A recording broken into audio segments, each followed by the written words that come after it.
खैरपुर वारनि खे मुंहिंजा सलाम। मुंहिंजा प्यारा भाइरो दोस्तो, तकबुर इंसान खे ख़तमु करे छॾींदो आहे। खैरपुर जा नौजवान पंहिंजी ज़िंदगीअ में आजिज़ी अख़्तियार कर। तो वटि इल्मु आहे, इन जो सही इस्तेमालु कर। मां तव्हांखे हिकिड़ी कहाणी थो ॿुधायां, मूंसां गॾु रहिजो। हिकु वॾो पढ़ियलु लिखियलु माण्हू दरिया में ॿेड़ी ते सफ़रु करे रहियो हो।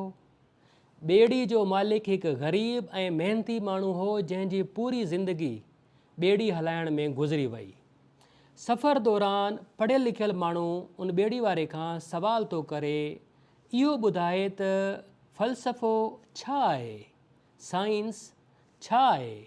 ॿेड़ी वारो चएसि थो त साईं, मां कॾहिं स्कूल वियो ई कोन आहियां। पढ़ियलु लिखियलु माण्हू चएसि थो, तुंहिंजी 4 आना ज़िंदगी ख़राबु थी वई। थोरी देरि खां पोइ पढ़ियलु लिखियलु माण्हू उन ॿेड़ी वारे खां वरी सवाल थो करे, भला इहो ॿुधाए कॾहिं कराची वियो आहे? ॿेड़ी वारे चयो, न साईं। इन ते पढ़ियलु लिखियलु माण्हू चएसि थो त तुंहिंजी अधु ज़िंदगी ख़राबु थी वई। एतिरे में अचानक ज़ोर सां हवा हलणु लॻी। दरिया जो पाणी ॿेड़ी में अचणु लॻो ऐं ॿेड़ी लुॾणु लॻी।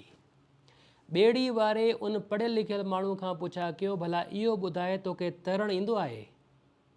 पढ़ियलु लिखियलु माण्हू चएसि थो त मां तरणु कॾहिं सिखियो ई न आहे। ॿेड़ी वारे चयोसि त भाऊ, तुंहिंजी पूरी ज़िंदगी तबाह थी वई। तकबुर इंसान खे ॿोड़े छॾींदो आहे। तकबुर इंसान खे ख़तमु करे छॾींदो आहे।